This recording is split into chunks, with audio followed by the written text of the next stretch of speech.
Sexy Santa right here has given us a task. To find the cheapest games possible for your Christmas gifts, so that your wallet stays sexy. These gonna be the best board games we can find, with the cheapest prices. And we haven't mentioned those for a while now, so pretty much so new games. Let's start out with the most expensive one, and then get increasingly cheaper with the games. But that doesn't mean worse, right? No, definitely no. Okay, Marimic, or you might have a version called Hitster, is a simple music board game where you're gonna have these QR codes and you have to set them in right order. These cards will have QR codes that when you scan them, music will start playing.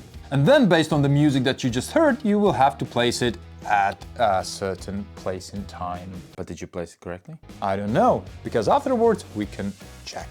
So it's a simple party game where you're trying to get rid of all your cards. Easy to play, everybody loves music. Marimic specifically is pretty hard to get by and quite expensive, but there is actually a cheaper version called Hitster of generally the same principle. Cheaper, but not the cheapest on this list. How much does it cost?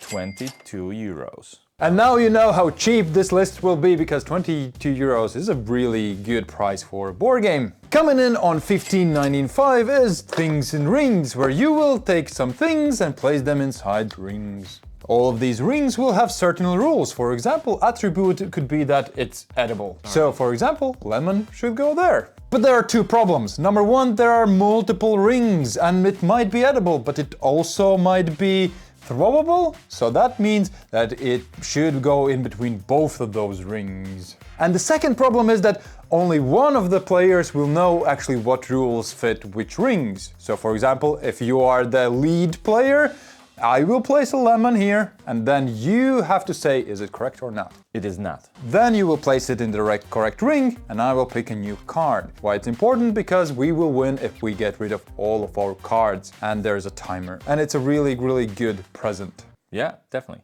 Most of these games are going to be great stocking stuffers. And the next one is Fliptoons, coming in at 15.85. In Fliptoons, you're doing exactly that. You're flipping tune cards, one by one, until you have 6.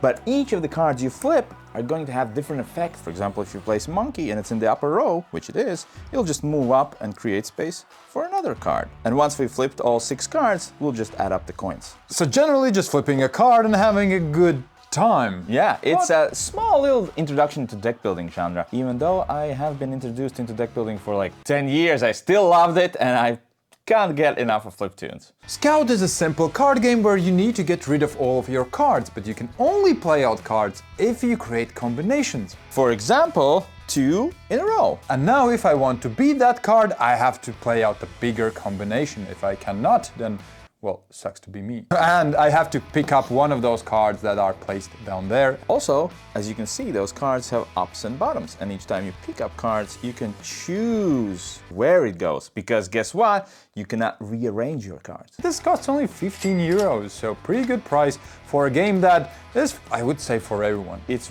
hugely replayable. It is in a small package. You would think that it should cost cheaper, but it's a deluxe item. And if you're looking for something spicy, look no further. Because of the name Spicy? That's it? Yeah, well, that's my pitch. I don't even know how to play. I mean, it's some cards. And so, yeah, and it costs only... Could we just read the rulebook and then... 11.99. It's a good price. Pretty good. Spicy is quite similar to the last game. We have to get rid of our cards, but this game includes bluffing. Oh, a lot of bluffing. For example, I'll start. 3 chili. Well, you said you're bluffing and you will start bluffing. So let's say you're lying and it's not chili. It really isn't. So now you get the whole pile of cards as points. 1 point, thank you. But if I would have been mistaken, you actually would have played a chili, you would get these as points and I get minus points whenever you run out of cards. That's when the good things happen. Which is scoring. Well, for some. And the next game comes in at 10.77. That's not a hat, it's a board game. You have these things in front of you and you will give them as gifts. For example, I have gloves. Here, Janis, these are gloves. Thank you, Janis. Well, here you go. You get a book. Thank you. Here you go. It's a globus. That's a globe. Globus. Globe. It Latvian, it's globus. Thank you. Globus. Now I give to you these gloves. Those are not gloves. Those are gloves! Ah! So it keeps on piling up more and more stuff that you will get, and it kind of trains your memory, but it's also super fun because after the third card, you have no clue what you're giving. And the next game is Trio. This is a memory game where you have to collect 3 trios. Trio is a set of 3 of the same cards. Oh, I'll be back. Here you go. Thank you. Third one.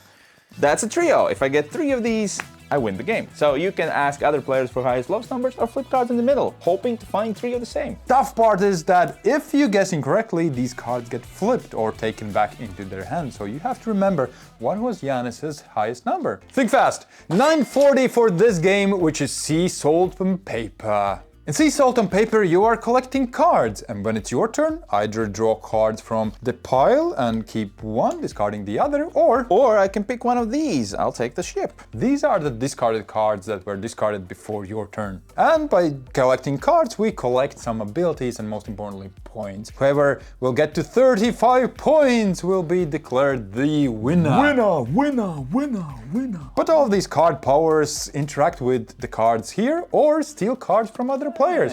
And by doing that, you get more and more points. And we're down to 2 cheapest games we have. And the second to last is Coloretto, which is only €8.05. In Coloretto, you are trying to score points, and you'll get points for cards. See, different colors. And the more of the one color you have, the more points you're gonna get. On your turn, you can do one of 2 things. Either take a pile of cards or add to the pile of cards. Once you take all the cards in one pile, you're out for the round, and you have to wait for the other players who could just continue adding cards to the piles and maybe get something better. Or maybe something worse. And the last twist is you will score plus points only for 3 colors. If you have 4, that's gonna be minus points. The cheapest game on the list is Flip 7. And ironically, it costs €7.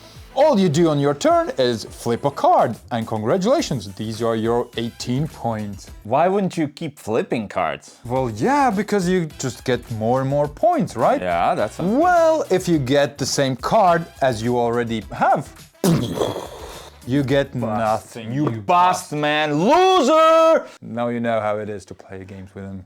So getting more points is obviously better, but how much will you risk? And it can be played with up to 18 players, which is a perfect family game for the huge gathering on Christmas you might have. Those were the cheapest board games we can find that we really enjoyed. These are awesome. If you like to see more board games that are small, quick, and the best of all time, check out our best light board games of all time video we did just a few weeks back. And most of all, consider supporting us. I mean, Christmas is coming up.